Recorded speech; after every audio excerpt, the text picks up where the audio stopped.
오늘 함께 보실 말씀은 느헤미야 5장 14절부터 19절까지 말씀입니다. 제가 가진 성경으로도 구약 성경 733면에 있습니다. 느헤미야 5장 14절부터 19절까지 말씀 한 절 한 절 교독하신 뒤에 맨 마지막 19절은 다 함께 한 목소리로 합독하도록 하겠습니다. 또한 유다 땅 총독으로 세움을 받을 때 곧 아닥사스 왕 제20년부터 제32년까지 12년 동안은 나와 내 형제들이 총독의 녹을 먹지 아니하였으니라.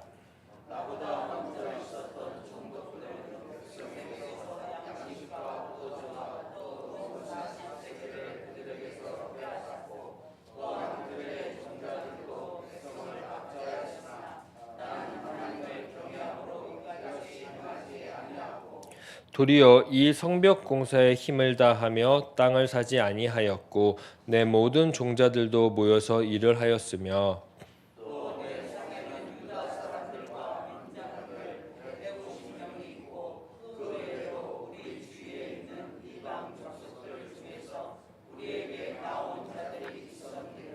매일 나를 위하여 소 한 마리와 살찐 양 6마리를 준비하며 닭도 많이 준비하고 열흘에 한 번씩은 각종 포도주를 갖추었나니 비록 이같이 하였을지라도 내가 총독의 녹을 요구하지 아니하였음은 이 백성의 부역이 중함이었더라.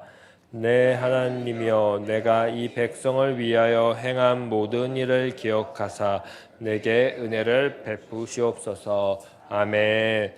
5장은 잠시 어색한 내용이 나오는 장인 것 같습니다. 성벽 중수 이야기와 방해꾼 이야기를 4장에서 했습니다. 4장에 걸쳐서 하다가 갑자기요, 백성들의 삶의 터전에 관한 이야기가 하나하나 나오기 시작합니다. 그런데 이 터전의 이야기에 중심되는 것은요, 자세히 살펴보니까 느헤미야가 어떤 사람인지, 그는 왜 이런 행동을 해야만 했는지에 포커스가 있음을 잠시 생각해 보게 되었습니다. 느헤미야가 누구인지 갑자기 보여주는 이유는 무엇일까요? 보통 사람을 소개할 때 맨 앞에 소개하지 않습니까? 그러면 1장에 가서 소개를 했었으면 참 좋았는데 1장부터 4장이 지나서 5장에 와서 느헤미야가 어떤 사람인지에 대해서 잠시 알려주는 이유는 무엇일까요? 아마도 앞으로 만날 뒷이야기를 좀 극대화하고 싶어서이기 때문 아닐까, 강조하고 싶어서이지 않을까라는 생각을 해보았기도 했습니다. 또한 4장과 6장의 내용에 균형을 주고 싶어가지고 또 이해를 주고 싶어서 5장에 와서 잠시 느헤미야가 누구인지 우리들에게 소개시켜주는 거 아닐까 생각했습니다. 느헤미야는 그리스도인답게 살고 있는가 한번 질문을 해보아야 됩니다. 만약 그렇게 살고 있다고 우리가 확신하고 그렇게 외쳤다면요, 느헤미야의 하나하나의 행동은 누군가에게 정말로 욕먹을 만한 행동인가 한번 물음표를 던져 보아야 됩니다. 이러한 질문들에 있어서 이해와 균형이 되는 장이 바로 5장임을 기억하면 좋겠습니다. 오늘 본문을 보니까요, 느헤미야는 어떤 사람이었습니까? 14절을 보니 아닥사스 왕 20년에 유다 땅 총독이 되어서 32년까지 총 몇 년 동안 총독 생활을 했습니까? 12년 동안 총독 생활을 하고 있었습니다. 그 생활 동안에 나와 내 친척들은요, 총독으로서 받아야 할 녹시라는 것이 있었습니다. 돈이었겠죠. 무언가 받아야 될 혜택이었겠죠. 그 혜택을 전혀 받지 않았다라고 이야기를 합니다. 왜 그랬을까요? 우리는 읽지 못했지만 5장 초반부에 보게 되면은 가난한 사람들이 그 당시에 너무 많았다라고 이야기를 합니다. 그들이 눈에 너무너무 밟혀가지고 자기가 이 녹슬 받으면 안 되겠다라는 생각을 했다고 합니다. 이렇게 가난 속에서 이스라엘 백성들이 살고 있었는데요, 15절을 또 가니까요, 느헤미야의 전에도 총독들이 있었을 것 아닙니까? 그 총독들을 자세히 살펴보니까 백성에게 힘겨운 세금을요 계속 물리고 있었던 것이었습니다. 이것만이 끝이 아니었습니다. 양식과 포도주와 그 밖에 은 40세겔을 거두어 드렸습니다. 하루에 일한 돈의 절반 이상을 매일매일 뺏어간 겁니다. 총독들이요. 이미 하루에 일하고 절반 이상이 저에게 남은 돈이 없습니다. 그런데 이것이 또 끝이 아니었습니다. 총독 밑에도 누군가 관리하고 있는 관리자들이 있을 거 아닙니까? 그들도 이제 또 백성들의 돈들을, 백성들의 삶의 힘듦을 알고서도 더 착취했다고 합니다. 그럼 보편적으로 백성들은 절반에서 또 절반을 빼앗기고 남은 것이 없이 거의 항상 빈털터리의 삶으로 집으로 돌아간 것입니다. 이 삶을 빤히 알고 있는 느헤미야는 빼앗는 삶을 이제 하나하나 중단하기 시작합니다. 느헤미야는 이 빼앗는 삶을 중단하고요. 16절에 자신은 성벽 쌓는 일에 얼마나 힘을 기울이고 있는가에 대해서 잠시 이야기를 합니다. 느헤미야의 성벽 쌓고자 하는 이 집중도는 정말로 대단했던 것 같습니다. 성벽을요, 황폐한 성벽을 돌아보고 그리고 또 이제 땅을 하나하나씩 보게 되면요, 분명히 남은 땅들이 있을 것입니다. 주인이 없는 땅들이 발견될 것입니다. 그런데 그것도 모으지도 않았고 나는 빼앗지도 않았다라고 방금 16절에 표현하고 있습니다. 느헤미야는 빼앗지 말아야 할 이유가 여기서 끝이 아니었습니다. 17절과 18절을 보게 되면요, 자신이 함께 일하며 먹여야 하는 사람들이 있다라고 이야기를 합니다. 유다 사람들과 관리자들과 주변 나라에서 온 사람들까지 150명 이상의 사람들이 느헤미야를 도우면서 함께 나아가고 있었습니다. 이들을 더 살리기 위해서, 이들에게 좋은 것을 주기 위해서 나의 것을 포기하는 느헤미야의 모습을 볼 수가 있습니다. 이들이 어마무시한 식량을 먹습니다. 하루에 황소 몇 마리를 먹습니까? 한 마리를 먹고요. 양도 6마리 먹고요. 또 닭도 먹고 날짐승도 그날에 잡히는 거에 따라서 더 풍족하게 먹고 그렇게 살았다고 합니다. 그리고 또 10일에 한 번씩은요, 여러 각종 포도주, 음료들을 먹으면서 하루하루 나아가면서 일을 했다라고 17절과 18절에 이야기를 하고 있습니다. 느헤미야 입장에서는 충분히 이해가 가는 행동입니다. 잘 먹여야지, 또 잘 줘야지 이 같이 함께 일하는 사람들이 힘을 받고 일을 할 수 있기 때문입니다. 잘 먹여야지, 또 잘 줘야지 성벽에만 집중하면서 나아갈 수 있습니다. 다른 것에 집중하고 한눈 팔 생각을 하지 않게 느헤미야는 좋은 환경을 최대한 함께 일하는 사람들에게 열어주고 있는 것입니다. 느헤미야는 성벽 재건이라는 이 사명을 완성하기 위해 최적화된 환경을 자기 자신 빼고요, 모든 사람들에게 주고 있습니다. 보여주고 있고요, 살아가게 해주고 있습니다.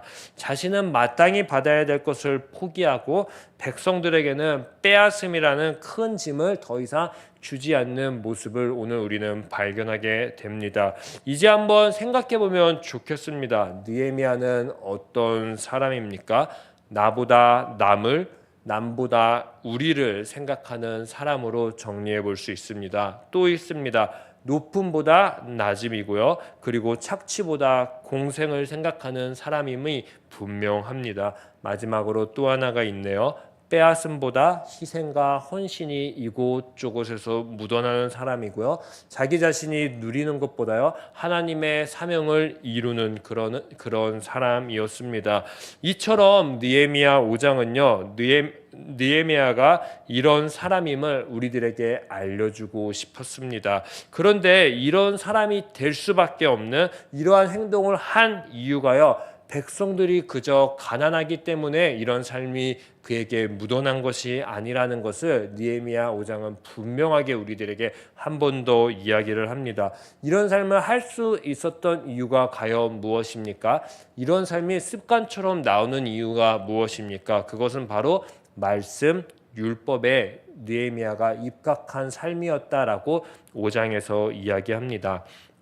느헤미야의 모든 행동은요, 사실 모세 율법, 우리가 잘 아는 모세 오경의 그 고리대금의 금지에 관한 조항들의 기초를 두고 있습니다. 출애굽기 22장 25절이나 신명기 23장 19절에서 20절의 그 말씀에 느헤미야는 모든 기초를 두고 시작하고 주변을 바라본 것입니다. 그래서 그런지요, 15절에 이런 멋진 고백을 합니다. 나는 하나님을 경외함으로 이같이 행동하지 아니하였다라고 이야기를 하고 고백을 합니다.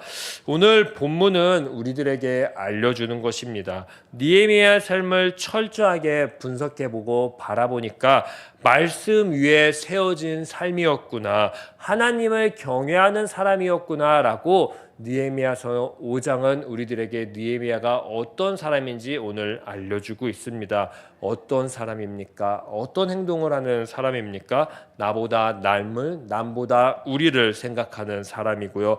높음보다 낮음에 관심이 있고 착취보다 함께 살아가는 그 공생에 관심이 있고요. 빼앗음보다 희생과 헌신이 있고 누림보다 이룸이 있는 사람이라는 특징이 있었습니다. 이런 특징이 잘 녹아져 있다라고 느헤미야는 대변하고 대신 우리들에게 이야기해 줍니다. 느헤미야 5장은 느헤미야가 어떤 사람인지 보여주고 싶었고요. 또 동시에 이야기합니다. 하나님을 경외하는 사람들이 모인 곳은, 그 공동체는, 그 민족은 방금 열거했던 것처럼 이러한 삶이 묻어나야 되고 이러한 삶으로 서로를 보살피고 돌봐야 된다라고 합니다. 하나님을 경외하는 백성, 공동체, 민족은요, 느헤미야 같은 모습이 이곳 저곳에 있어야 한다라고 합니다. 이 모습이 오늘날 우리 시냇가 에셀나무 교회에도 있었으면 좋겠습니다. 낮은 곳에서 시작하는 우리 교회, 낮은 곳에서 함께 살아가는 공생의 모습이 있는 우리 교회, 낮은 곳에서 출발하는 희생과 헌신이 있는 교회 말이죠. 이를 통해서요, 누림보다는 하나님의 나라의 사명을 이루어가는 우리 교회 되기를 간절히 축복합니다. 근데 이 삶은요, 대단한 노력이 사실 필요합니다. 단 한 번에 되지도 않고요. 계속 생각하고 곱씹고 노력하면서 내 삶을 말씀에 입각한 삶으로 살아가려고 매일 초점을 맞춰야 되는 굉장히 어려운 작업입니다. 그래서 그런지요, 느헤미야는 19절의 말씀을 계속 외치는 것 같았습니다. 한번 이 19절의 말씀 우리 다 함께 한 목소리로 외쳐볼까요? 내 하나님이여, 내가 이 백성을 위하여 행한 모든 일을 기억하사 내게 은혜를 베푸시옵소서. 아멘. 느헤미야는 말씀대로 살고 싶어서 오늘도 외치는 것입니다. 주님, 내게 은혜를 베풀어 주시옵소서라고 말이지요. 오늘 우리도 내 뜻, 내 생각으로 사는 것이 아니라 느헤미야처럼 말씀대로 살아가기 위해 이 자리에 오시지 않았습니까? 그러면 이제 외쳐야 할 때라고 생각합니다. 바로 느헤미야가 이렇게 외쳤던 것처럼, 주님, 저도 말씀대로 생각하고 말씀대로 살라고 노력하고 있습니다. 내 삶을 기억하여 주시옵소서. 그리고 내 삶에 은혜를 베풀어 주시옵소서. 그렇게 당당히 외칠 수 있는 우리들의 삶이 되셨으면 좋겠습니다. 그리고 이 은혜를 오늘도 우리 까먹지 말고 날마다 외쳐 나가십시오. 그래야 우리의 삶이 내 뜻, 내 생각이 아닌 말씀대로 분명히 살아나가게 될 것입니다. 이런 고백과 삶, 느헤미야처럼 오늘 나에게 조금이나마 적용하며 살아가시기를 간절히 축복합니다. 제가 기도하도록 하겠습니다. 내 하나님이여, 내가 이 백성을 위하여 행한 모든 일을 기억하사 내게 은혜를 베푸시옵소서. 아멘. 주님, 제가 반석 위에 세운 자가 될 수 있게 하여 주시옵소서. 우리 모래 위에 세운 집이 아니라, 모래 위에 걸어가는 사람들이 아니라 하나님의 말씀 위에 걸어가는 자들 한 명 한 명 될 수 있게 하여 주시옵소서.